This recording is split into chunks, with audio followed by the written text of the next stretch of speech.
Hello, so welcome. Good afternoon, everyone. Thank you for giving up your time during your lunch break to join me for this session, which is on developing high-performing teams with Insights Discovery. Could I just ask if you can make sure that you're on mute so that we can get rid of any background noises?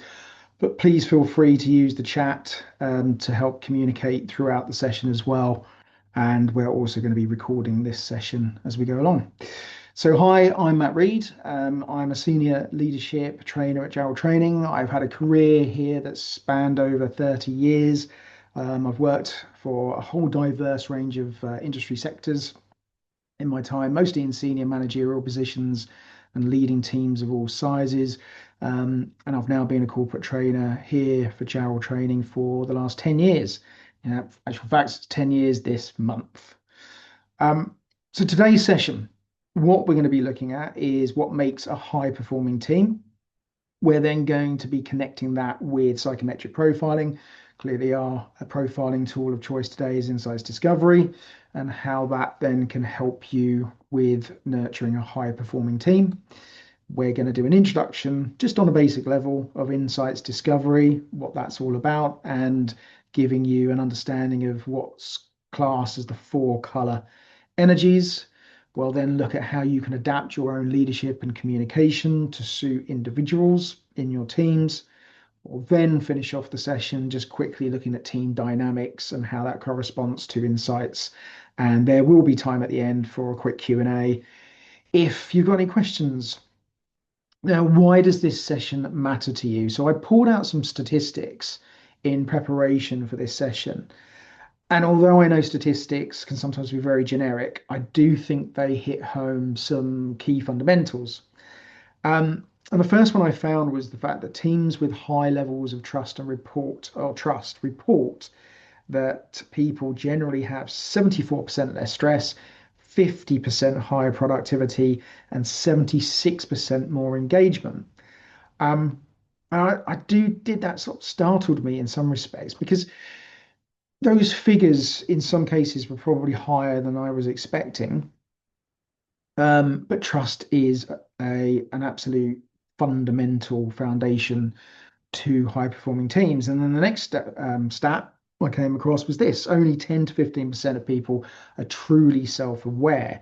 That doesn't actually surprise me, certainly within the nature of the work that I get involved in on a day-to-day basis. And the fact that self-awareness is also a foundation of personal growth, stronger relationships, and better leadership as well. And teams lose almost one full working day per week due to poor communication, which again doesn't really surprise me either. And that's equivalent to 20% of the week. £8,243 per year per employee, apparently, if you actually go by these statistics. The reason why I'm bringing these up is because most organizations generally focus heavily on goals and skills, but they often overlook the human dynamics that sit underneath them. So, therefore, understanding ourselves and our teams starts to become paramount to getting the highest of performance from our team as well. However, this phrase, high performing team, now it can be very subjective because people will have different impressions on what they believe a high performing team is. So I'm curious to know in the room what some of you think a high performing team actually is. But I've done this in way of a very simple quiz. So I'm going to ask you to put your comments into the chat, whether or not you believe the answer is going to be A, B, or C. And here are options. So, what is a high performing team? Is it a team that can maintain trust, constructive challenge, shared accountability, and adaptability whilst consistently working towards collective goals? Is it B? It's a team made up of highly skilled individuals who can work autonomously with minimal dependence on others in the team? Or do you think it's C? It's a team where everyone gets along well, conflict is rare, and decisions are reached quickly because team members naturally agree with each other. A, B, or C? If you just put your answers into chat, I'm just curious to see what comes through here. Okay, we've got some answers coming through. Oh, I see Lorraine was just back from a soggy dog walk. Yeah, the weather's terrible outside at the moment, Lorraine. You're much better being sat in here in this session, at least in the warmth and the dry. So what we got? We got Toby saying A. We got Hannah A. Yeah, A. Yeah, Nicole is A as well. In fact, oh, we're all going. Maybe I've made this too easy. Yeah, we've got everyone in the chat so far saying A. If you put A, you'd be absolutely right. Although there's a couple of others coming through now. Oh, so Susie said A can be B. Yeah, it could potentially. We got someone else saying, could it be A and B as well? Okay, I think there's a common misconception with regards to B, in as much as individual talent doesn't automatically create team performance, because we're talking about a high performing team, not individuals here. I also think that C, sometimes there's a misconception there as well, because harmony doesn't always necessarily equal high performance. Conflict can actually be a good thing so long as it's managed in the right way. Um, but yeah, the common understanding of a high performing team will be a team that can maintain trust, constructive challenge, shared accountability, and adaptability whilst consistently working towards collective goals. So all of those elements have to be in place for us to have a fully highly performing team. But let's take things another step forwards now. The foundations of a high performing team. So the statistics I showed you a little while ago generally focus on trust, self-awareness, and good communication as being important for a highly performing team. I'm just curious to know though now what some of you think the other foundations would be of a high performing team as well. What does that look like? So please feel free to use the chat. Um, yeah, so with some of you, we've got safety, and I'm assuming that could be psychological safety. What else have we got? Respect, yeah, trust, shared culture and values. 100% agree with that. Room for diversity, yeah, that's a good one, Coco. Respect, role boundaries, psychological safety. There's that psychological safety again. We will touch upon that a little bit later on. Yep, making sure that there are boundaries, collaboration, individual strengths, motivation. Yeah, brilliant answers there. So when we look at foundations here, I've got what we often train this in a lot of our management sessions. It's the Magnificent Seven. And this is adapted from John Katzenbach's and Douglas Smith's research into high performing teams, where they published their research in a book called The Wisdom of Teams in 1993. And although it's an old book, I strongly recommend any of you, if you're looking to read up around the subject, is a really good book to get your hands on as well. And the point of this is that, and I think you'll see as I go through each of these foundations, good communication and strong leadership underpins all of this.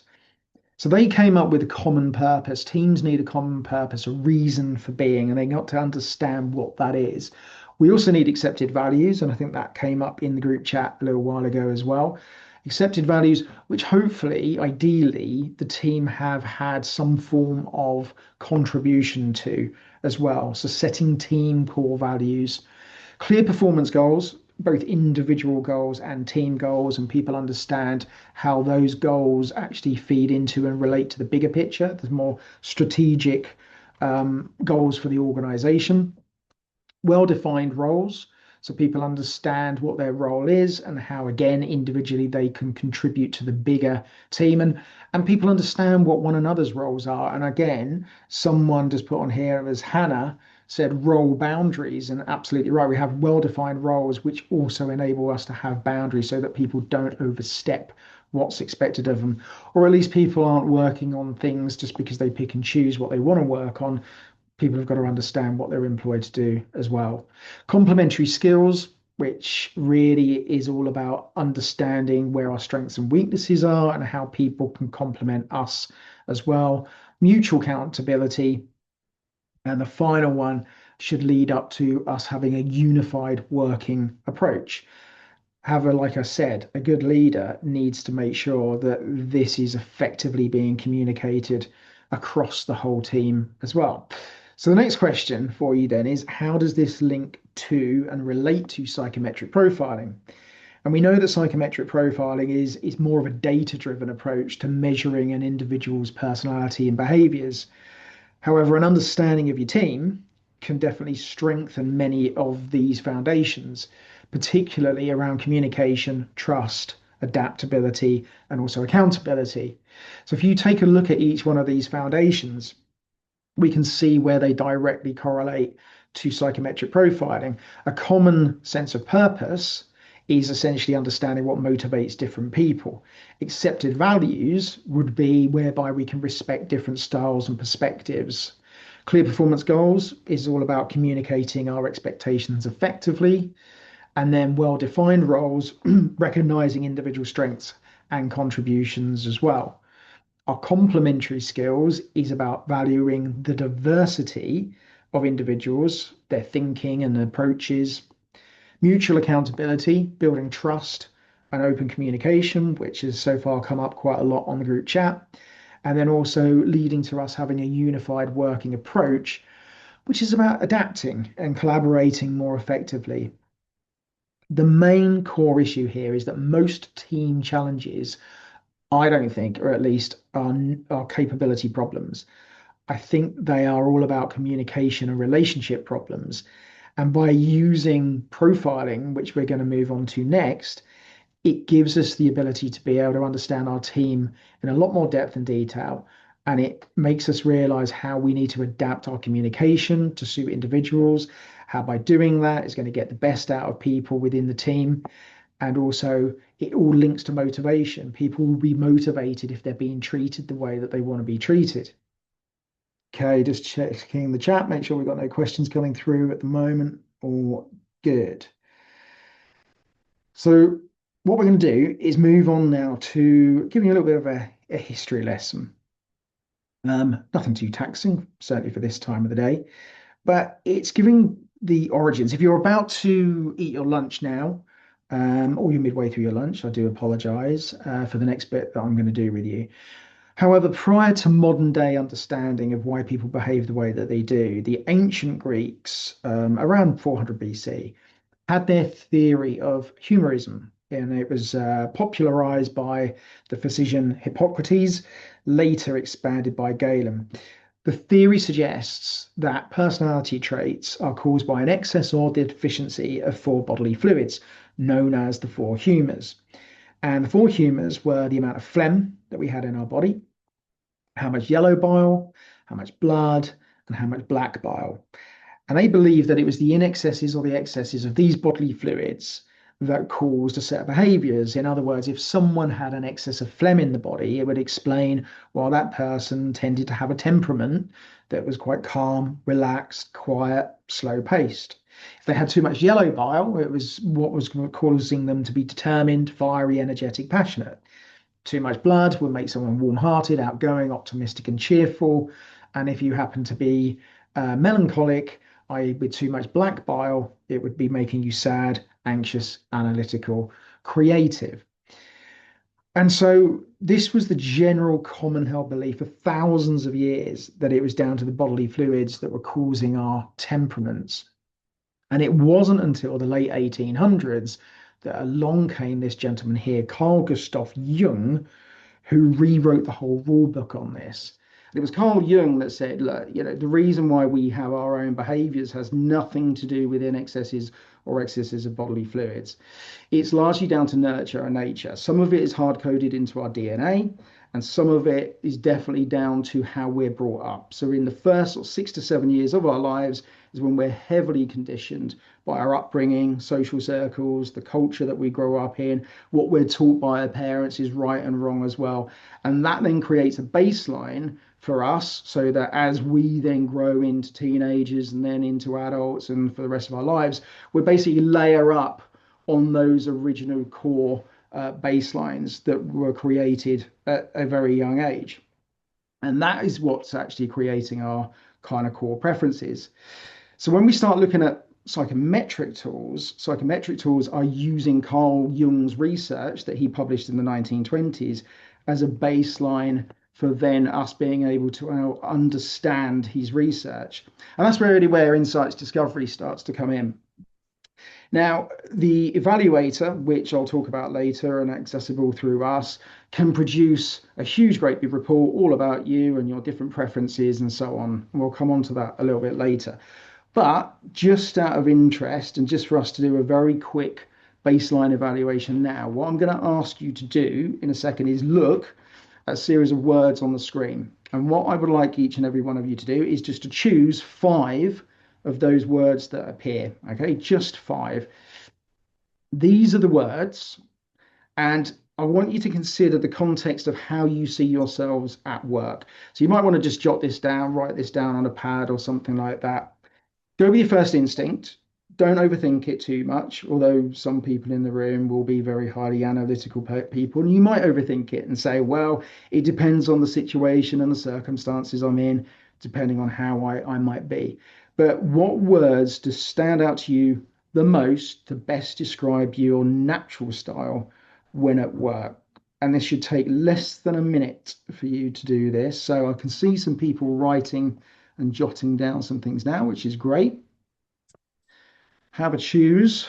Do you think you're decisive, sociable, caring, reliable, friendly?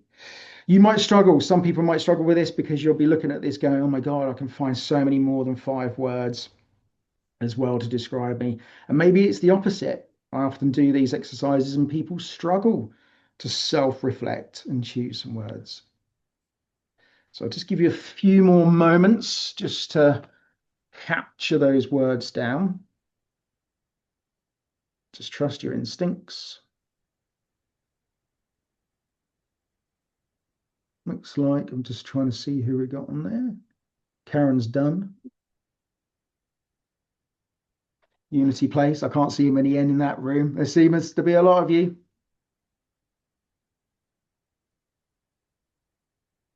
Okay. Right. That should have given you enough time, I think, to write down at least 5 words and select them. Okay, so step 2 then. This is where we start looking at what's known as the color energy preferences. And I'll explain this in more detail in a minute. So we have got cool blue, fiery red, sunshine yellow, and earthy green. What I'd like you to do is just look at the words you've chosen, match them against the different colored columns, and then just see what's come out perhaps the highest in terms of numbers. So have you chosen more blue words than the red and yellow? Have you got a fairly even balance? What's standing out to you the most? Remember, there is no right and wrong with this. It's just how you see yourselves. But if you just pop into the chat, any of you that are coming out like really high blue or high red, 3 yellow and 2 red. Excellent. We've got a bit of an extrovert there. Green, Mark. Oh God, I'm red.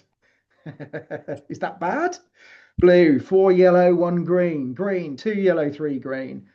Yeah, feeling function. Green, another feeling. Toby, yellow. Well, we knew that, didn't we, Toby, really? Green, full of rain. 1 blue, 2 red, 2 yellow. A nice even balance there. Yeah, okay. We've got a bit of a mix then in the room. This is really good stuff. 3 green, 1 blue, 1 yellow. So Hannah, yeah, we're looking at much more green there, aren't we? As well. So introvert with feeling. Excellent. This is great stuff.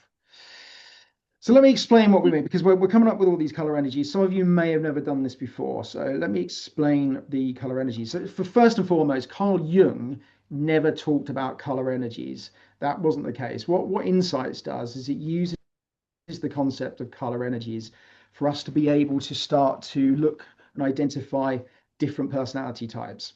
If you've used other profiling tools such as Myers-Briggs, MBTI, then they'll use letter combinations. There are others on the market as well. DISC is another one which also uses colors.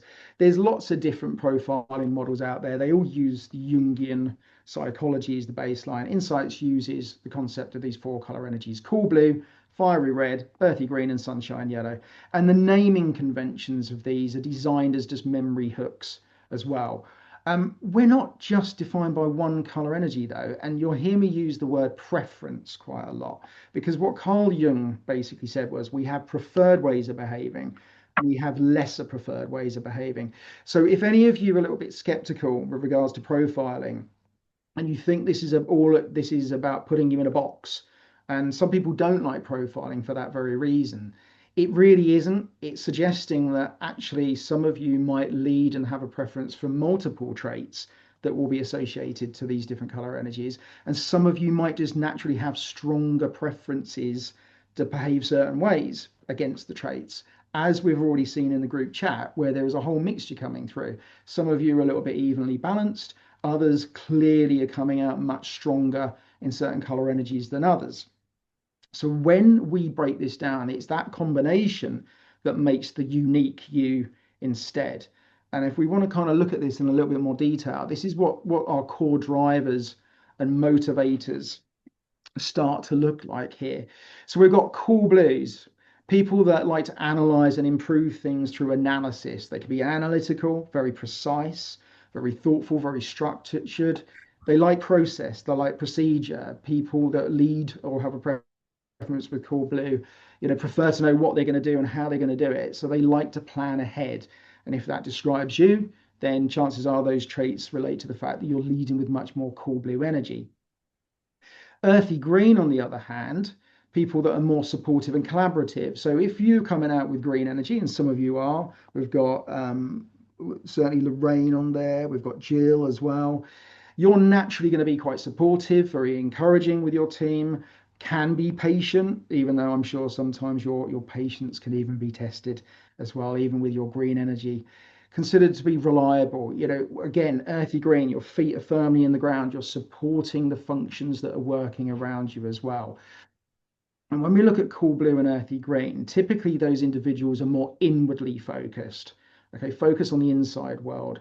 So typical traits of someone who's more inwardly focused would be keeping their thoughts to themselves at times, or maybe thinking about what they're going to say before they say it, selecting their words more carefully as well, and charging your batteries by having more alone time. So if you are naturally the sort of person that thinks, God, being around social environments can be very draining for you, it might be that at times you feel that you're moving more into that kind of introverted state as well.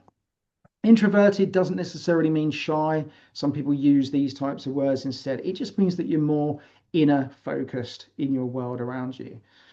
Then we take a look at the other side, fiery red and sunshine yellow. So fiery red individuals, people with a preference for fiery red, their core drivers are achievement, getting things done. So if you're the sort of person that likes to make decisions, you can be direct and forthright in your communication, quite determined to act, results focused, you get a sense of achievement by getting things done. There's a high likelihood that you've got some fiery red preference in there. Sunshine yellow, on the other hand, more about engagement and influencing. So these are the sort of characters that come into work and they're very positive, very upbeat. They're looking at the broader possibilities of things. They can be very sociable, much more louder, energetic, and as a result of it, can influence people around them, not necessarily positively. But what we're suggesting is fiery red and sunshine yellow tend to have more extroverted traits. So again, looking at these individuals, these are people that are likely to speak and then think about what they've just said afterwards. So again, if you're that type of person where you blurt things out loud and then afterwards think, maybe I shouldn't have said that, it might be a bit too late. Or you have to get your thoughts out loud in order to process your thoughts, there's a chance that you're leading more with extroversion, so fiery red or sunshine yellow. These individuals have a focus on the outside world. So equally, you're probably going to know when they're having a good day or a bad day because they're going to externalize those feelings as well. So if you would think that those traits are more like yourself, chances are you're leading with either fiery red or sunshine yellow. So then the only thing left then to talk about is how we make decisions. And what we start to look at on here is that if you are leading with cool blue or fiery red, chances are you are more logical in your approach to making decisions. So you're more what we call thinking function. So cool blue and fiery red, they like facts, they like information, they like to make rational and tangible decisions based upon something that is tangible, something that is factual as well. And it could be classed sometimes as devoid of some emotion. So it depends on how high up on the scale you typically are, will be dependent on how devoid of emotion you're making those decisions. In a contrast to people that are leading with earthy green or sunshine yellow, who are going to be more feeling function, more feeling biased instead. These individuals will prioritize relationships before the result. So when you're looking at cool blue, fiery red, they're saying, right, we can make a very logical decision because it's going to get the result we need. Earthy green and sunshine yellow might be going, well, that's fine, but I don't want to make a decision if I know it's going to upset people. And so can sometimes procrastinate or put off making a decision if it means that they think they're going to negatively impact others around them. And again, it's just what our core motivators are. It's what our priorities are. Some people will prioritize result, cool blue, fiery red. Some people are prioritizing feelings and relationships, and that will be earthy green and sunshine yellow. Now, bearing in mind, as I said, we don't just necessarily have just one color preference. You might be a combination. So you might, and some people in the group chat there, someone was fiery red and sunshine yellow. So what we do know about them is they're going to be more extroverted than introverted, and often they can charge their batteries easier by socializing rather than not. But it could be that that person is a blend of both thinking and feeling function. So sometimes making logical, rational decisions based upon information, but equally not doing it at the expense of upsetting people either. So both start to become important. And again, it could be that you're leading more introvertedly with cool blue or earthy green, but it also means that you will be a blend of both thinking and feeling function as well. Or you're cool blue and fiery red, so we know your thinking function, but you're a mixture of introvert and extrovert because both of those traits are coming through. So we can sit anywhere around this particular dynamic, but it's important that you start to understand yourselves as well. Okay. And this all links to job roles. We naturally gravitate towards job roles that will befit our natural color preferences. And chances are, if any of you have ever been in a job before and you haven't liked it or haven't enjoyed it, there's a high likelihood that that's because either the job role or the environment or the people or the culture wasn't perhaps the best fit for your natural preferences, your natural personality type. If you're doing a job that you really enjoy and really love, there's a chance that you're able to use your natural color preferences to the best of effect within that role as well. So this is all about self-reflection, because the next thing then is, if you're a leader, we have to consider then where different team members that you're leading and manage sit within this dynamic as well, because that starts to explain an awful lot about if there's any conflict within the team, how people naturally get on with each other, and then linking this all back to what we looked at, which was the core foundations between highly effective teams. This, of course, all builds up around effective communication, where trust is, where we respect one another's strengths and weaknesses, and so forth. So this understanding starts to become really important. So that's kind of your crash course in terms of what the color energies mean. One of my favorite quotes from Carl Jung is this: the pendulum of the mind alternates between sense and nonsense, not between right and wrong. And I think the key message behind this is for the fact that people often defend their perspective instead of examining why they have a perspective. So particularly in teams, and when we want to look at our high performing team, when teams are under pressure, people can often become emotionally attached to either their idea or their communication style or their preferred way of working. And when that happens, disagreements can start to happen. And rather than looking at you just don't understand, instead of that, what we should be doing is seeing, perhaps recognizing that we might be just seeing different parts of the same problem. So Jung's quote here kind of reminds us that none of us are typically fully objective all of the time.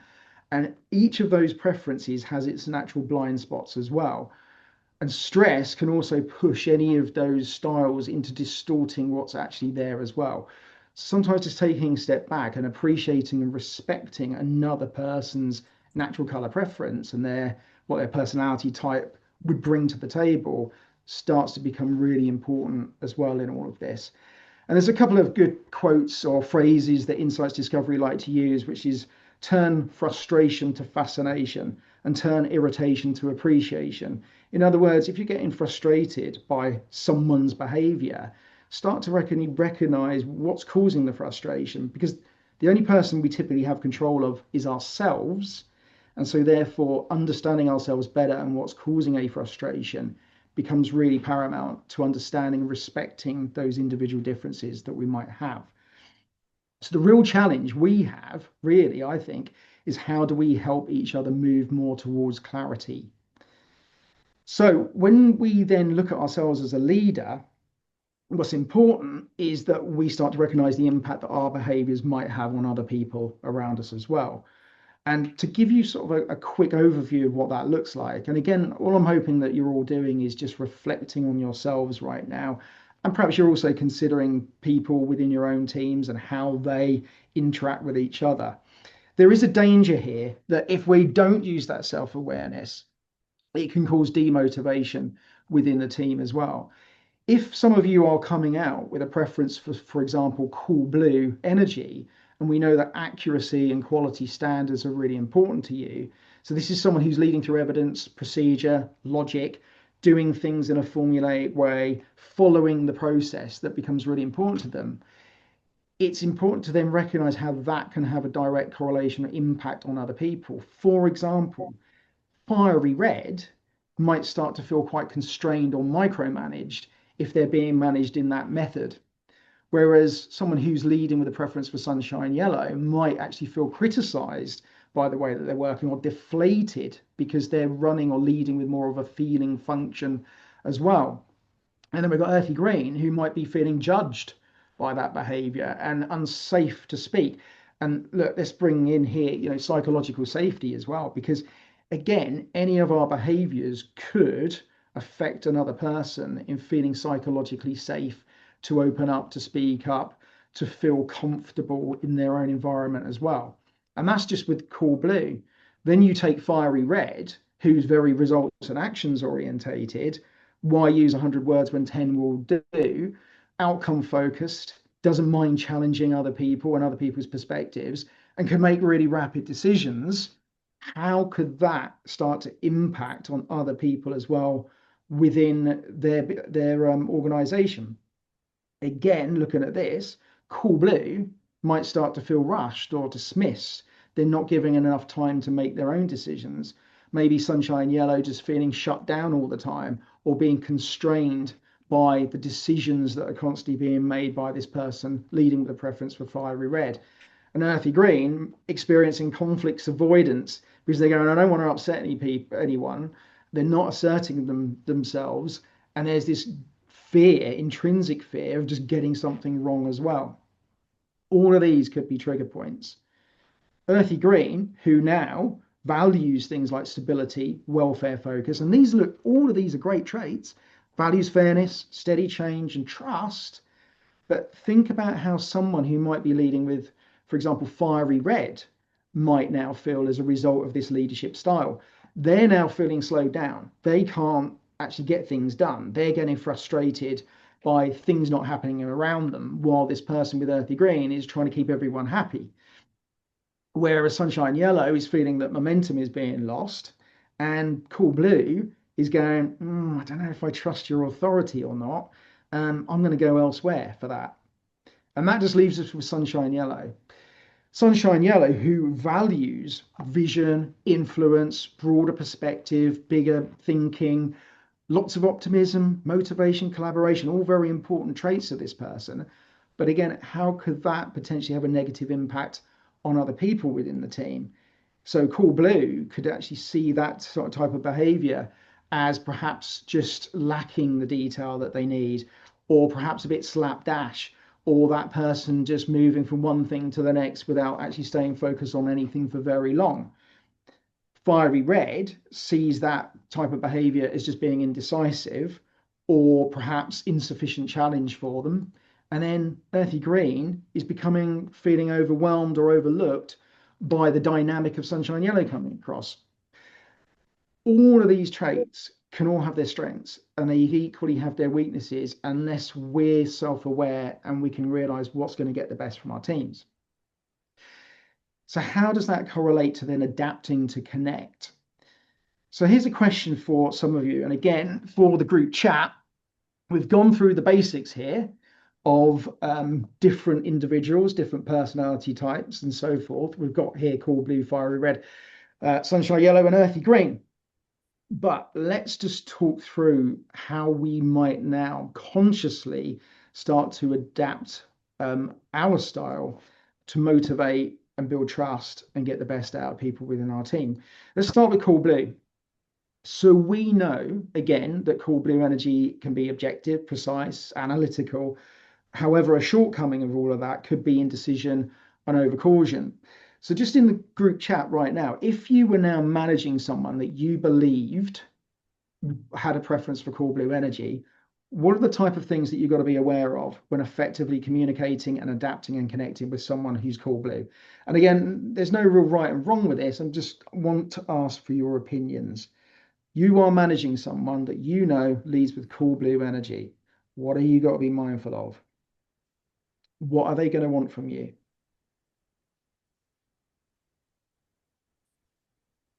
Pride,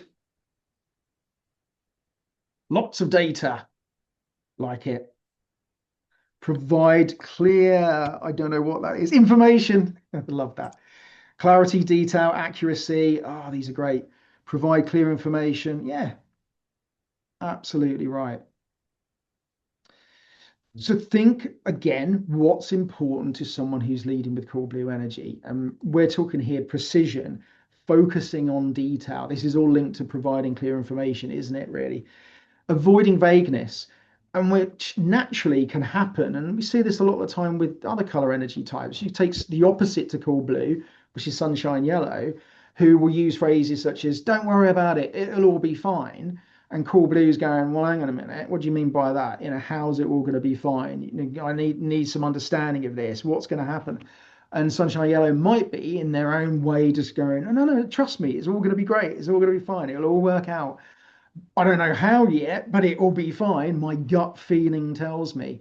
That's not going to sit particularly well, is it, with someone who's highly logical and rational, and they're being told someone else's gut feeling just suggests it's going to be okay.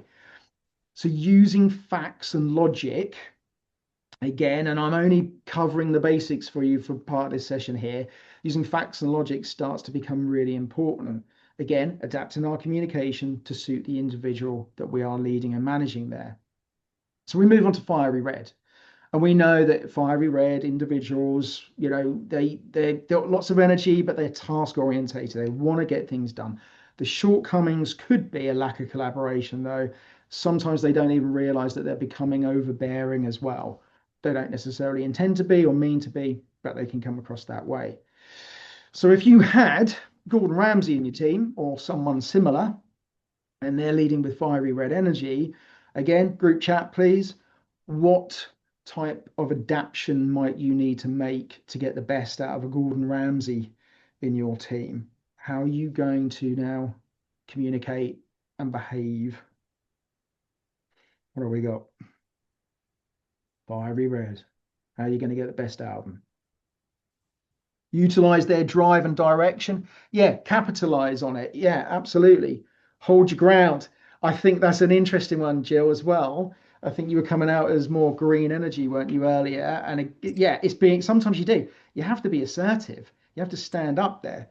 Keep to the point, Karen. Yeah, that's right. Just be direct. Don't waffle. Any others? These are very, very good here. Allow self-direction within boundaries. Totally. So fiery red will appreciate the autonomy to allow them to be able to get things done. And you're right within boundaries, and sometimes that can be the tough one, can't it? Really, is by setting those boundaries and keeping that person who's with a preference for fiery red to stick with them. That becomes an art in the way that you lead that person. But yeah, not trying to micromanage and pin them down either. So again, and this is insights language, be bright, be brief, be gone is meant to be the sort of fiery red mantra. Focus on the results that need to be achieved, be direct, get to the point, give facts and top level facts, but fundamentally let them get on with it then, I am red and I really like being left to get things done. Yeah, I get so frustrated when I can just resolve things and get things done. Yeah, when you can't, I assume that means Rhonda. And absolutely, this is it, isn't it? Yeah. Totally understand that. Really like to be, yeah, let you get on with it. You don't want someone breathing down your neck every 2 minutes going, what have you done now? Have you done it? The micromanaging side of things. So it does start to become important. The way that we are managing individuals in the team, we have to be adaptable. We have to manage people the way that they want to be managed, not just managing everyone the way that we want to be managed. So then we've got sunshine yellow, optimistic, enthusiastic, expressive. Shortcomings could be impatience or fear of rejection. So here we go. You're leading now. You're managing someone who's sunshine yellow. Okay. What do you need to make sure you're doing to get the best out of them? Again, please use the group chat. What do they want from you? Be upbeat. Yes, Susie. Yeah, don't want to be negative all the time. Oh, that's not going to happen because of this. We can't do this because of that. They want positivity, involvement, Karen. You should know. Build. Yeah. Praise, celebrate. Yeah, that's really good as well. Being sunshine yellow, we like a bit of praise. We do like to celebrate successes. Ask them how their weekend went. Yeah, that's it. It's the feeding function, isn't it? How was your weekend? What did you get up to? But making sure you give it, you got a lot for Sunshine Yellow. Build a positive relationship. Yeah, be clear with expectations. That's a good one. We've got to remember also that, Sunshine Yellow can go off on tangents. They can get distracted easy. They can get bored very quickly as well. So it'd be very easy they start one thing and then get distracted and start doing something else before you know it. Uh, Providing focus and collaboration. Yeah, opportunities to work with other people as well. You don't want Sunshine Yellow being stuck in an office all day by themselves. They could get bored. Having said that, there are times where, in order for someone with a preference for Sunshine Yellow to focus, they might need to take themselves away from everyone that's going on and everything that's going on around them so that they can focus as well. Because if they're people, which they are, they might find that they're getting distracted by the conversations and all the other things going on around them. So again, I lead with a lot of sunshine yellow. I sometimes personally find it easier if I've got to really focus on something to lock myself away because I can get a lot more done rather than having the distractions around me.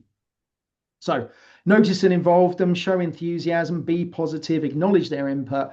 But again, don't bog them down in the detail either because that can sometimes cause them to switch off. And then finally, we've got earthy green. So very caring, strongly relationship orientated. Downsides, shortcomings could be the fear of conflict, could be a lack of initiative as well. So finally, then, if we are managing our green energy individual, how do we get the best out of them? What do they need from us?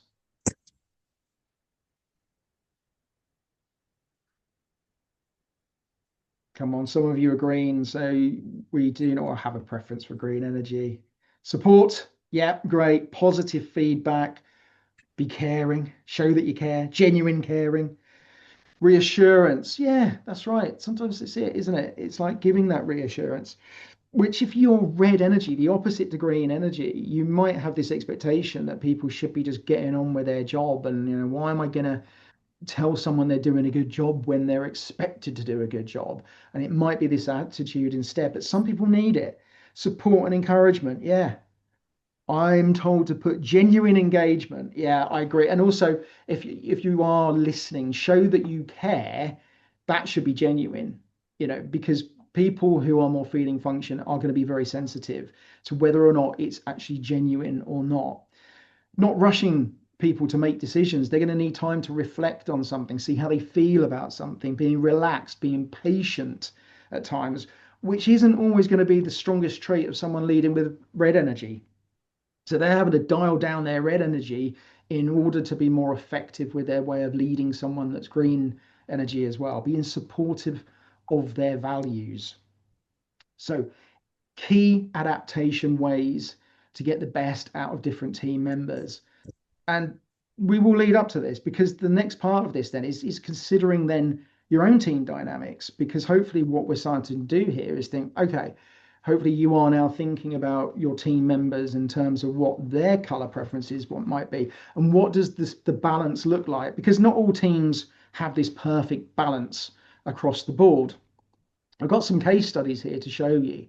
And these are real life case studies. These are genuine insights discovery wheels that we have produced, team wheels from different companies that we've worked with over the years. And there's a question for you here.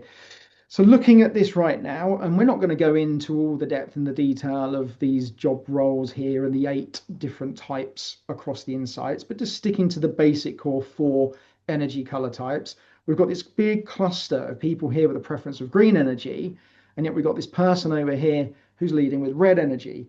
Can someone in the chat just tell me now what that dynamic might be like, and maybe what goes on with this person over here on a day-to-day basis? What does that team wheel suggest to you? This is a real team wheel.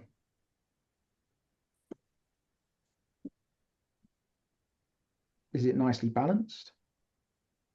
Could it cause a problem? Yeah.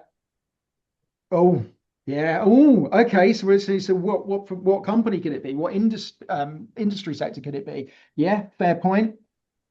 And that's classic as well, because we don't necessarily know whether or not this person was the manager and managing these individuals. It could be completely the other way around. The red person may feel excluded. Yeah, I'd say so. There's going to be potentially, not necessary, but potentially frustration definitely occurring across this team dynamic. Not balance could be conflict and lack of understanding between the one red and the rest. Yeah, I would think, the difference would be whether or not what sort of levels of power does this person have over here as well, because that could definitely influence the team dynamic. They're either going to feel excluded, or even if they are in some sort of level of power or influence, it could well be that they're getting frustrated by having to constantly adapt their style to suit this group of individuals that they're leading or managing. But we've got to also suggest that there could be equal respect going on. So we would like to think that these individuals are respecting the strengths that this person over here brings to the team, whilst this person will respect and appreciate all the strengths that these individuals bring as well. And the only way we can really do that is to know where people naturally sit on the insights wheel. Then we have this team wheel. Oh, what do we make of this one then? What do we think about this team wheel? Good balance? Yeah, looks like it, doesn't it? Evenly balanced? Not bad. We've got a lot of different strengths. And this is where we start looking at complementary skills, isn't it, really? The way that all of these individuals, yeah, get mixture. That's right. All of these different people can start to complement one another. Yes, there could be conflict at times.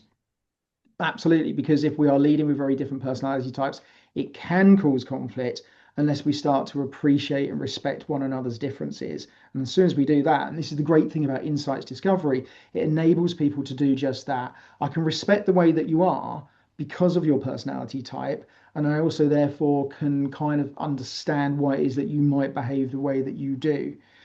So there's a lot of strengths in this group dynamic.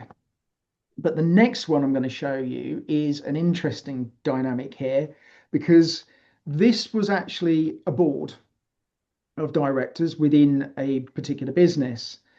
And we've got a lot of thinking function going on here, haven't we, really? We've got some people that are doing all the, if you like, strategizing and the planning and the cool blue. We need process, we need procedures in place. We need to know what we're doing and how we're going to do it.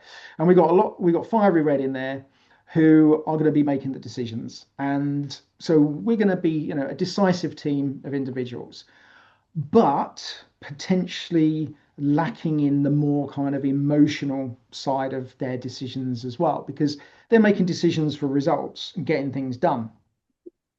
Now, the team that they built around them, because this was a growing business where they were employing and recruiting more people, taking them on, the team that they grew around them actually was this. So what happened there, do you think?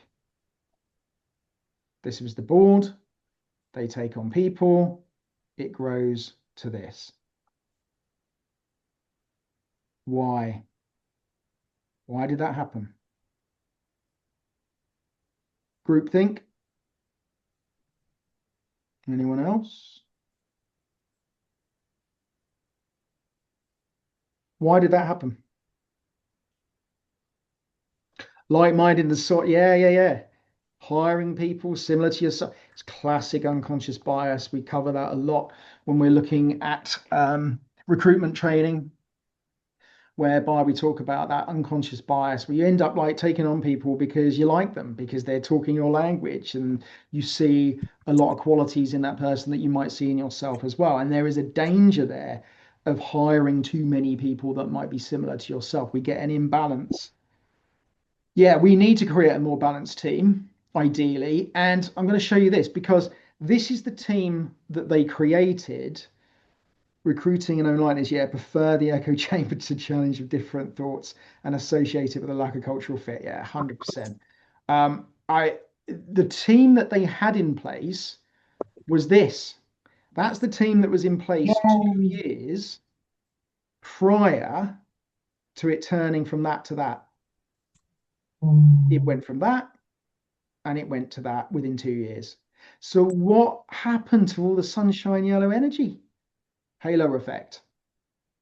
Yeah.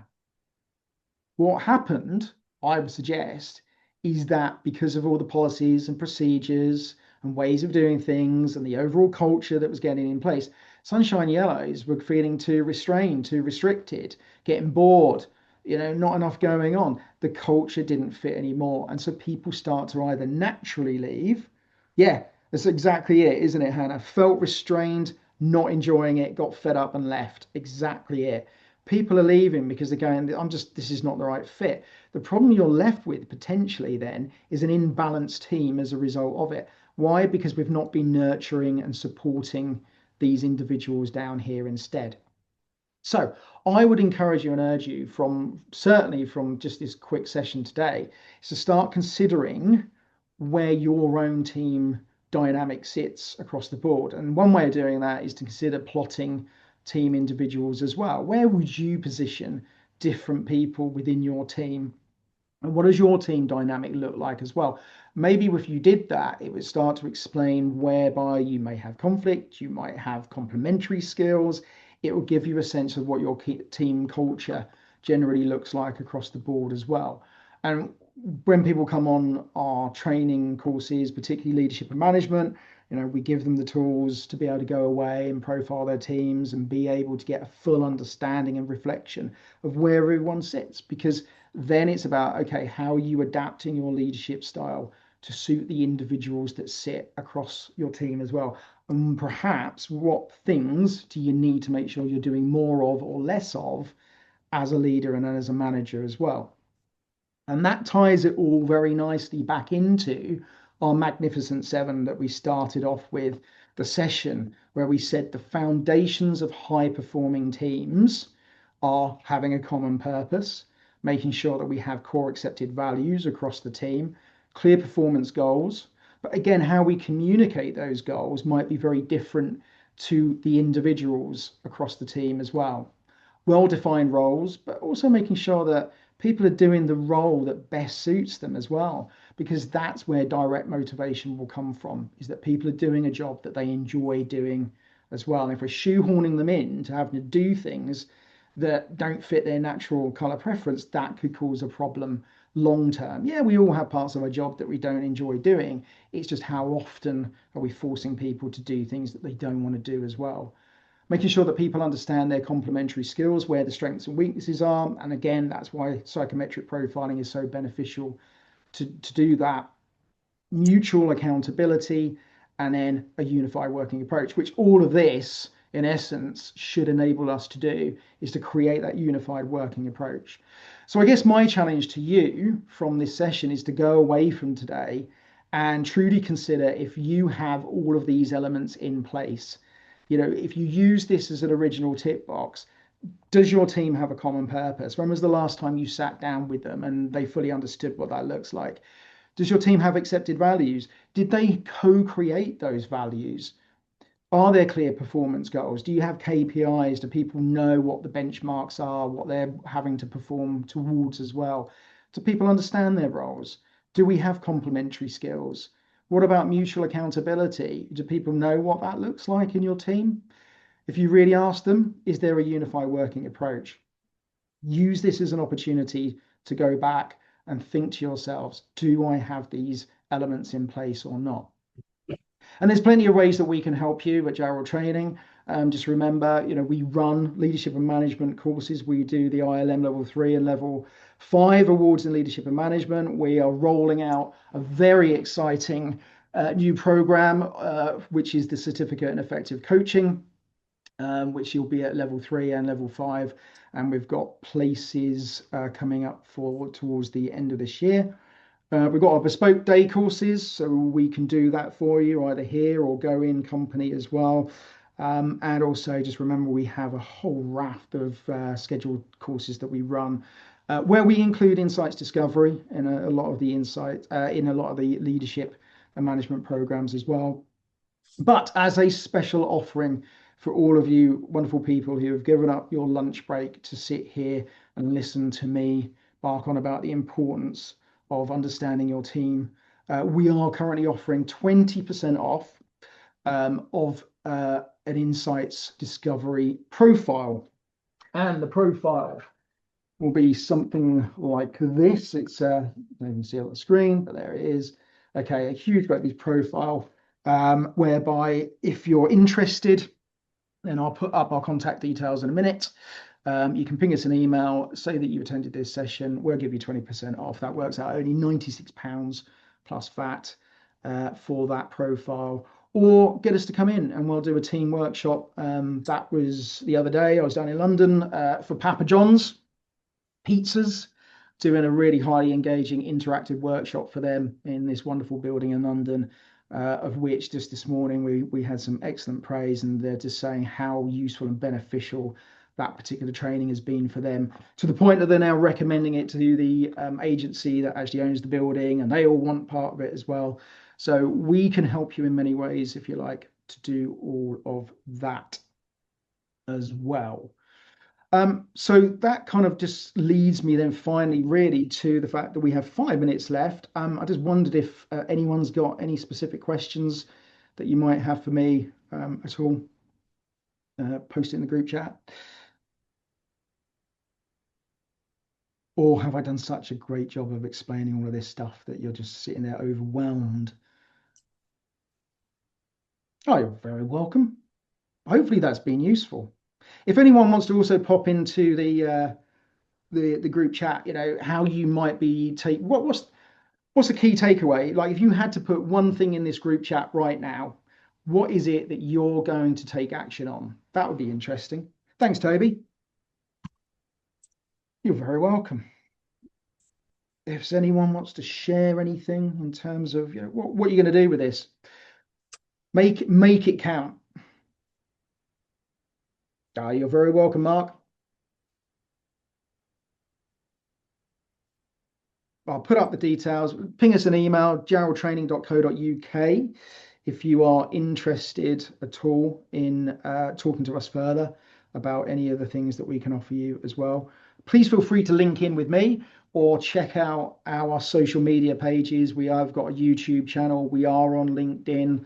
So find us on social media. Please feel free. Thank you very much, James.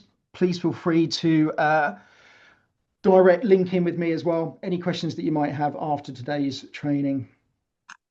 Great stuff. There you go.